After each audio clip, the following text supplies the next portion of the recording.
Uruing mangsa madya raras rinaras gatining kandha kudhup edap.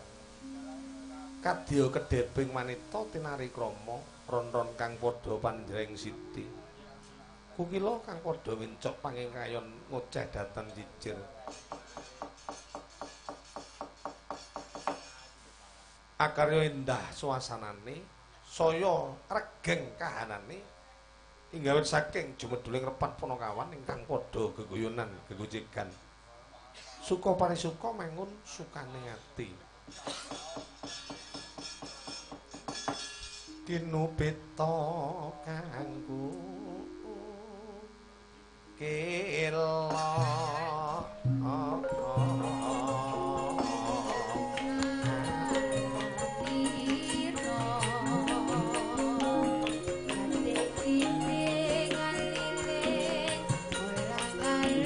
As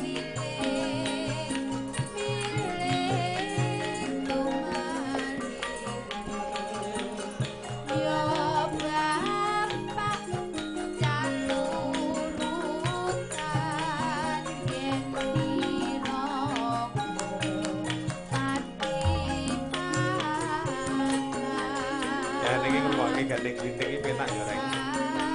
Yo. Bagong ndi? Ya, Mbak. Lho, Kang. Iya, ya.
Sing sung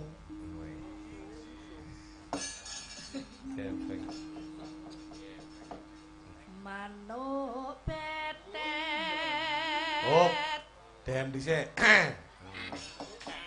Mbak Pur lek Mbak Uci ki Mbak Puci ki spesiale lek nyambel gerih Uci ki tenan nyambel gerih mas aku larang regane nak tur banget nek gepeng iki nyambel tempe bosok iya nek nyambel tempe bosok jan roh nak nek gepeng wes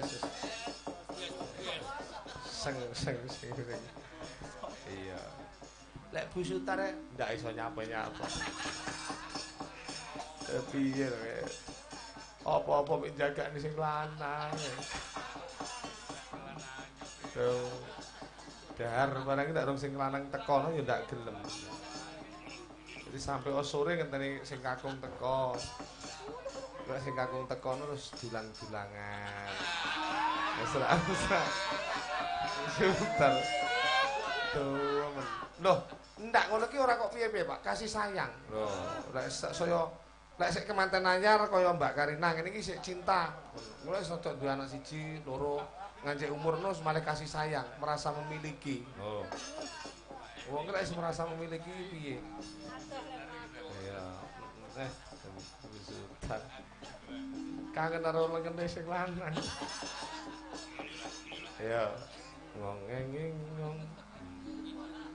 Manuk petet tiyet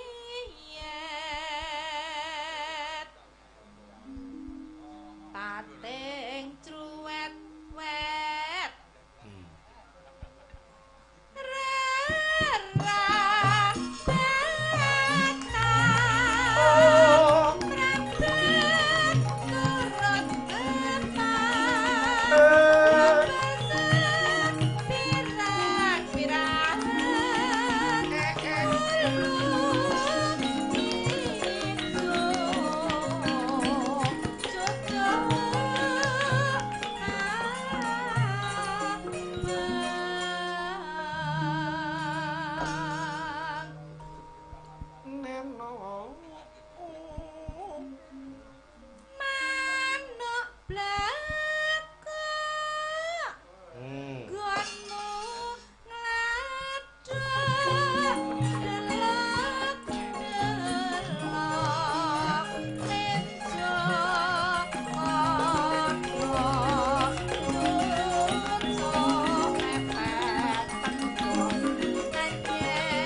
keklumpuka ngilmu kang sejati sangune murwengdon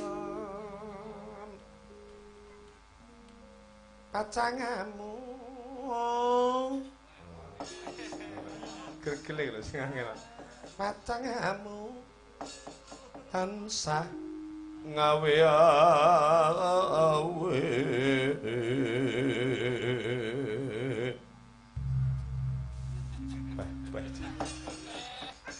Bagus Pati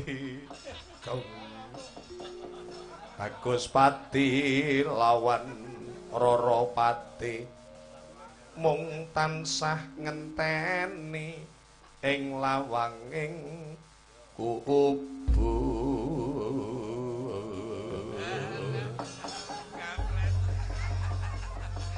iya kelingan ya kento nadyan biyen iya nadyan biyen rupa ayu manis denok moblong moblong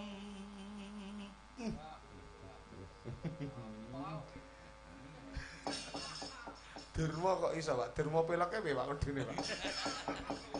kelangan kang iki. Ora wah adike. Ngono sak turun kok bodho pinter-pinter omong ya.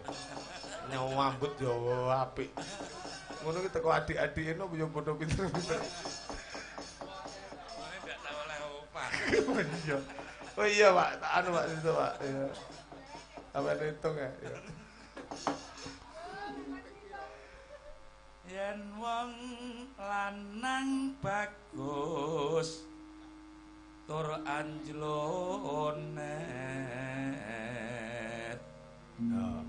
yen wis mati jrangkong nginggilani mula ngati-ati ing donya dangu. Iki tak khususke kagem nindikake kemanten lan kabeh para-para no. Dadi yen jeneng kemantenan, jeneng wong tresna no, aja mung bagus ayuning rupa, nanging yen wis jeneng ancik ning bebrayan kuwi kudu tansah gedhekke katresnan rasa. No. Ya ki mau tembunge mentereng saling memiliki. Yen mung goleki ayu lan bagusing rupa, kabeh ki mau ana watese ning nek wis jeneng katresnan rasa kuwi kala mangsa digawa teka pati.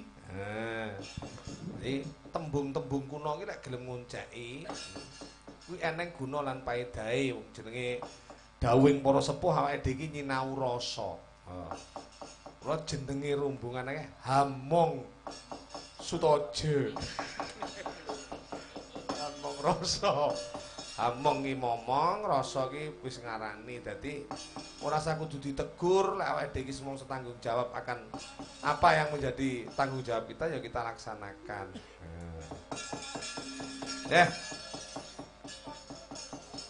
Becik apa wong urip neng. Jajal aku arepe balik karo Bu Elis ya.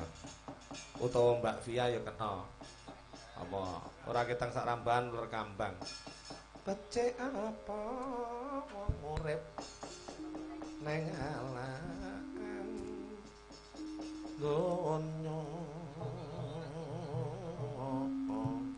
tinggal tata lawan putih utama dikakasing kala urip mung sedhela ya layon mas ya layon mas bebasane busu Bu Via ya sak rambahan Becik ketitik Malah ya ketitik. iya becik apa ngono ya becik apa wong Mas Percil, Mas Yudo.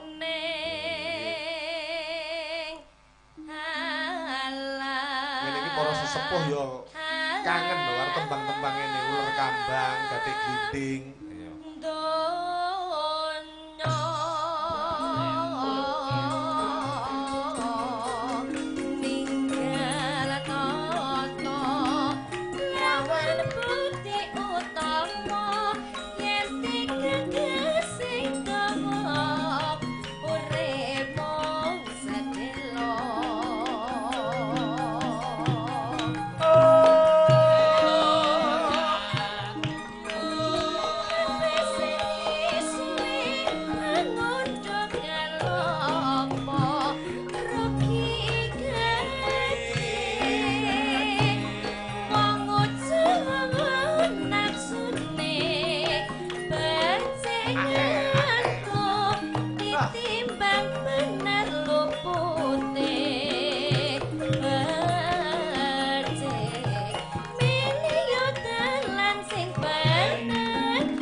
Tenan karo Mbak Elis, Mbak Elis.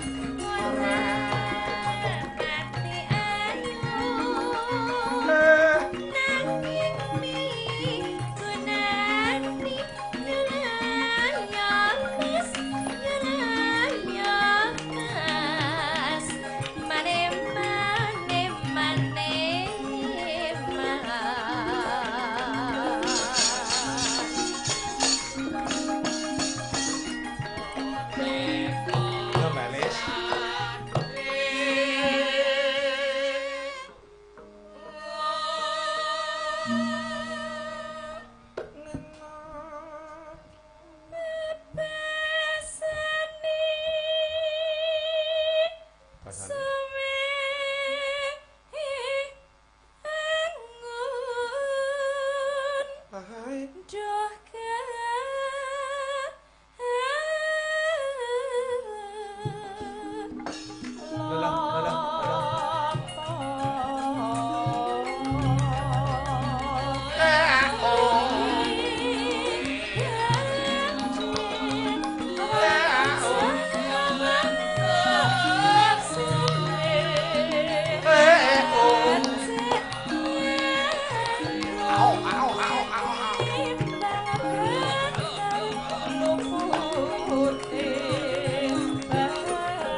Wah, matur sembah nuwun Bu Via kalian Bu Elis.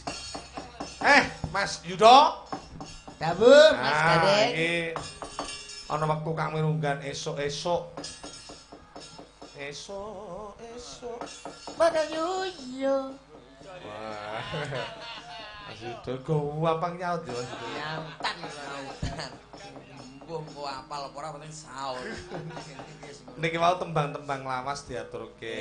Nggih. Nah, klasik tembangane ya kuwi jineman loro bareng no. Gatik gending. Gending kalih Uler kambang. Jenengan sik duwe anu apa jenenge? Napa? Simpenan tembang-tembang lawas. Lho, kata. Umpamane lho tak jajal tenan lho iki ora guyon-guyon lho. No. Kata. Ayo, tembang lawas apa? Anu Laku panas-panas orang gowo payung serangga Jumeneng. seret lamaane mentung Surabaya geger ngungsi nang Madiun Jakarta janji rukun tetep merdeka. piye apik lho Mas ngono iki Mas. Ambak sak kelimah rong kelimah iki tembung-tembung ngono ki ya kena dingge mempersatukan. Nggih, dadi anu lagu-lagu sing nuansane iki perjuangan. Oh. Mas Betul ya duwe simpenan ngono iki. Mboten gadah. Hah? Mboten gadah. Lek Banyuwangenan piye? Sembarang kok kuwatah lah Banyuwangen. Jajal umpamane. Napa? Tembang anu. Banyuwangenan. Oh, Banyuwangenan sing anu modele napa sing luwawas napa sing Sing luwas apa? Wah, ya serusak ora iso lawas buat. Wes digawe sing anyar. Sing anyar apa ya enek kowe, tapi setengah-setengah wonten. Apa? Ya. Umpama lir pamane. Asum lilir akeh tumane. Ya mene sik kumpani lho bocah iki centuk. Contoh ngono lah. Lek bakal dagangan. Ah, niku nggih. Ngene. Angin Amin milih. Bas, niku gadah jenengan, Bas. Kula wau niku anu masih bose perangan mul. Sing iso ngene mul. Anu dadi iki ora gerane kaya wong ambekan. Kaya wong ambekan tenan terus ngene terus ngene to. Ulat-ulat nih ulat-ulat. Oh, nggih wonten nggih. Nyawang cerene musuhe ketok berarti. Lho. Ngono wis aku edanane sampe saiki. Domong ya. Niku anune ajare riyen pripun to, Bas? Wah, kuwi tak rewani Topo Broto aku ning jero banyu pirang-pirang tahun. Pirang-pirang jam apa ya man. Pokoke jenengan niku wonten mawon. Niki kula nggih nembang to. jajal ibu-ibu adek-adek Waranggono iki lho. Lha lek panjenengan disimpenan tembang apa jajal? Nggih kathah. Apa ki, Mang? Padang bulan nong pesisir Banyuwangi. Ngono tenan. Padang bulan nong pesisir Banyuwangi. Kinclong segalane kaya kaca. Kinclong segalane kaya kaca. Hot! Esok esok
Mas. Nggih. Pujiku muga langgengna. Ayo gendong ambar, ambar.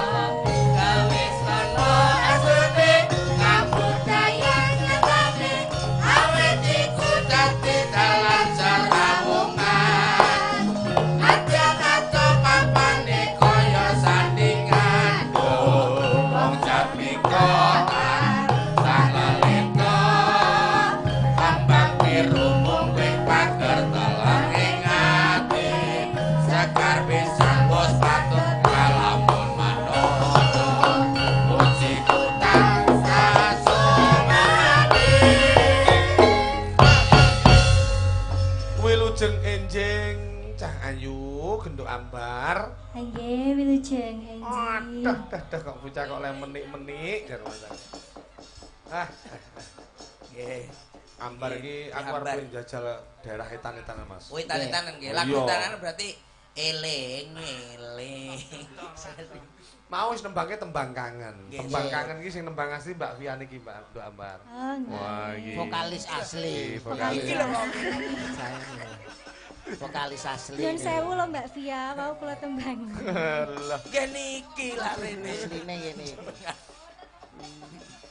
niku biasa ngriyen nek sakniki wis memet. Terak itu kang ketipung memet. Niki napa niki? Napa? Etanan iki apa? Eling. Tokek meneng. Karo anu kok. Ngobong ati. Oh, iya, ngobong ati. Ngobong ati. Bocah ki lek kaya ambar ngene iki aku mbedhek kelairane mesti nggawa paing bocah. Kok legi kok nggawa paing, nggawa legi. Nggawa legi nggih. Etanane pripun? Legi. Nggih. Legi apa? Kemis apa? Kemis Jumat apa? apa Rebo? Anu lahirnya sampean? Lahirnya ini lho, tirone. Kemis. Kemis legi. Kemis legi. Kula jemah. Kemis legi. Sumpah, kemis legi tenan yo? Nggih. Oh iya wis. Lah kula Bas. Kula jemah Kowe pan. gak netu belas. Sampean. Mosok ya sini. Kertas kula percaya. Kemis legi jemah pon awakmu September. Apa enek ngono September. Ngene iki bocah meneng ya naknuk. Naknuk nggih. Terus ngene mau ya terus. Ngene bareng. Lirik netra ya seming lati dadi sono maju ning kabudayan. Amin. Apa iki? Apa arahe ngono tak diamini lho bocah iki. Pokoke tak amini. Ngerti. Ngobong ati. Ya. Sik tak jajal titik. Terus dadi antepne nek nduk suarane nduk. Rasa takut-takut. Las Dek. Diundakne nek powere. Kuwi mergo ora terbiasa wae. Nggih, Ja. Sin las. Yatno. Iya. Kuyatno isun kuyatno. Hop. Wis cukup sampe. Pripun? Cukup nggih? Wis Wis, iso dirasakne. Sepenting entakane. Kuyatno. 3 2 1. Go.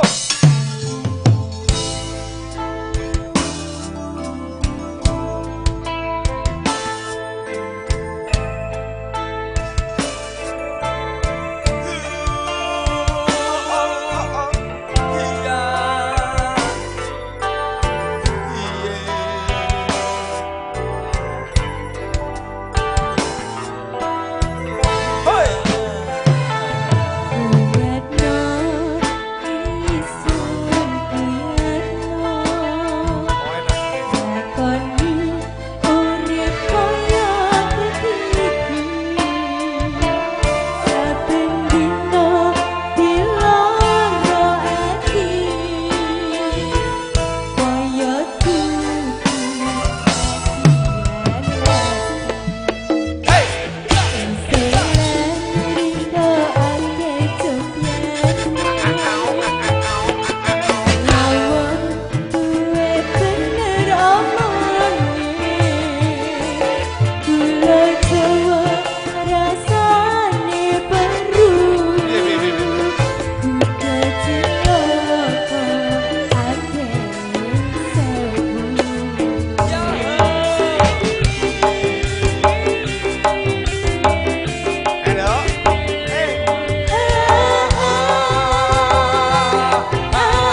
ngulas titik, Mas. Nggih. Tak delok saka gerakan karo suarane kaya tertekan bocah iki. Nggih. Keluargane mesti enek sing gerah iki. Nggih. Enek sing gerah ya Gerah. keluargane. Mboten. Enek sing loro keluargamu. Keluarga enten sing lara. Oh nggih. Tenan iki tak guyon lho. Sopo? Pak Eko ya ampun. Wo, bapake Kok gerah. kaya ngono ki Piye piye to to? Lele? Pak Dadi awakmu ki tertekan batinmu ngono. Kok iso? Sesuk tak dudohi carane ben tak tertekane piye. Pripun? Pak Eko kok saged yo Pak Saka Eko. ya. Loh tenan bapake gerah tenan ya. Pak Eko. Nggih. Oh, ya wis muga-muga ndang waras, pinaringan kawilujengan. Tak Amin, guyon ya. Pak Amin. Eko ngerti sajroning Pak kuwi. Eko, kak keluarga kula pripun Pak Eko? Lek sing loro ki rasamu, Jar. Kok diakui sithik ya. Masa ora iso. Lho aku roh bocah ki saiki lho piye to kowe. Tekanan batin. ya. Heeh, Batin pomo terkena. bebas no los mergo Los. saiki rada ndek Los. pikiran. Diteruske karo Iwang, lah Iwang iki lho. Kok iso ngono Pak Eko saiki? Tuh. Iwang. Kowe ndaro ding aku ngesimne nomor 09. Geger. Metu Pak Eko. Medal, Pak. Metu piye to kowe. Beceng pinten Pak Eko? Sesuk anu ramalane Rono Rene. Opo? Ayo, Bang. Remenan kula Bos pagi niki Bos. Rukune Agama Islam iku ana 5 sing siji syahadat kapindho nglakoni salat ping gawe musik papat, ping papat lakoni poso, ping 5 ping haji, muga makan tanah kuli. Hop hop. kanca ati kerong lara ora gelem rekoso bukti kaya kanjeng nabi padha pengen urip mulya wiwitan rekoso makan kata Musike wis magreng ngono iki diikuti musike ngono ta. Ya Bang ya. Nggih. Niki lagune manut kula man Bos. Iya wis manut awakmu apa. Mulane aku tetep kangen setengah mati lah aku. Iya, Sumpah. iya. Lagu Kangen sistok. setengah mati. Kangen setengah mati. oke Kangen aku Bos. Nah, kula pripun Bos? Jenengan rabah pripun Bos kula? Dok. Lagi aku ngawut. Ayo diaturke apa kangen setengah mati. Kangen Jajal Dok, Si, sing si, ngono si, Dok. si. Oke. Saya coba dulu satu nada. Dune longsor rasane ati. Ya Nek. Jajal. Keduren kurang ndek. Oh, ora lho. Kendekan lho kuwi. Ayo tak jajal. Duna longsor saning ati, pengen ketemu tapi sing bisa. Kaya dene mongso ketika ngentengi banyu udan teko. Stop! Yuk, masih bersama Mbak Iwang kangen setengah mati bersama Kusuma Wardani.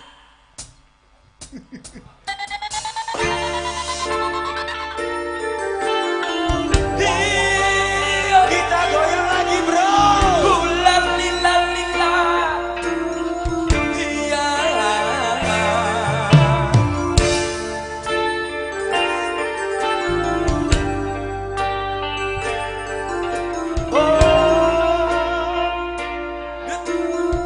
Iya.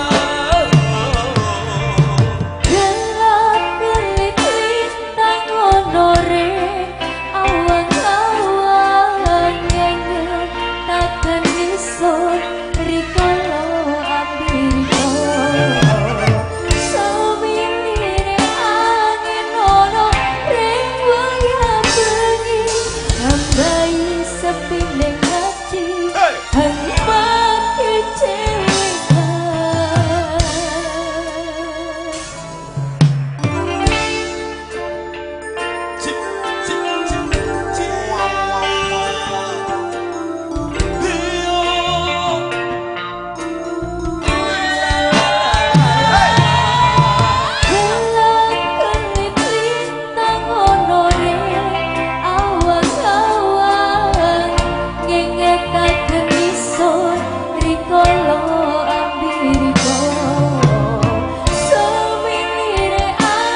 Permintaannya akeh ki, Mang. Iya. Oh iki mang khusus Mas Percil kok sing ngersake. Nggih, kula kok lak iwang kowe ya setengah mati. Dendro. Pak Eko lak anu, kula pripun Pak Eko? Trawangane Pak Eko. Ngono kuwi aja eruh wong akeh kudu ijen-ijen. Iki Lah, ijen-ijen mesti njaluk rokok. Ora. Mangga. Napa? Sik, sarah-sarah arep golek ingkang kok angel ngono.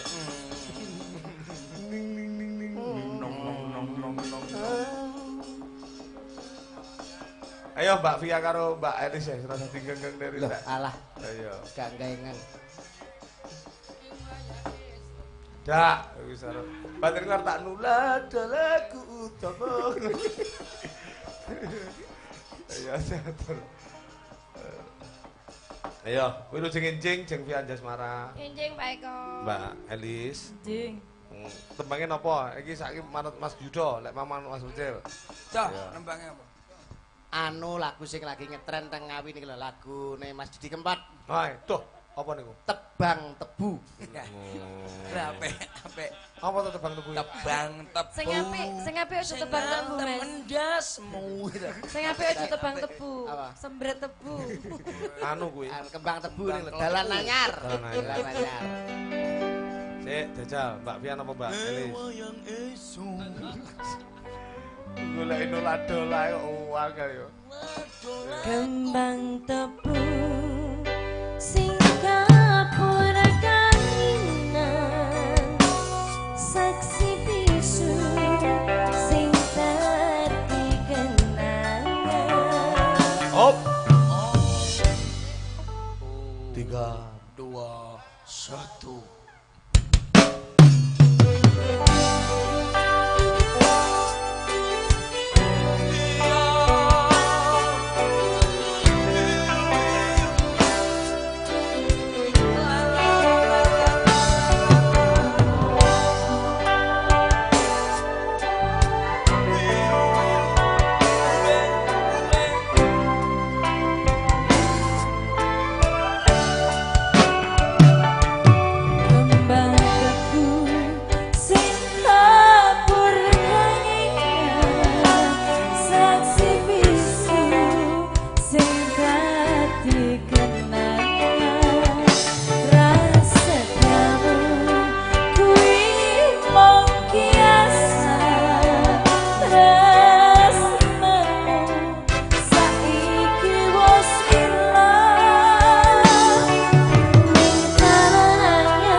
nuwun Mbak Fi Anjasmara, Mbak Elis. Mas Percil, Mas Yudo. Nggih. Niki wau geguyonan gegojekan sawetawis dangu wonten daleme Bapak Sarbani Kanjeng Ibu Supin ingkang pidalem wonten ing ngepoh Tanggung Gunung. Dalam rangka dedhawanipun diajeng Rina Widyaningsih utawa karane Mbak Yu Karina. Kalian Mas Mahindar Rendi Kalakuta India. Mugi-mugi anggenipun jejuduhan sepisan dadi kagem sak lami-laminipun mumpun ngantos wonten alangan sunggah menapa turta anggenipun mengarungi bahtera rumah tangga sageta dados keluarga ingkang atut runtut candranipun Mimi Hamintuna Bathara Kamajaya Bedari Ratih. Amin. Dene awake dhewe enten keluputane nyuwun pangapunten Mas. Pangapunten nggih. Insyaallah malih sanes wedal. Liya dina iso sapa temon malih. Mas Yudo, Mas Berdil. Matur nuwun nggih.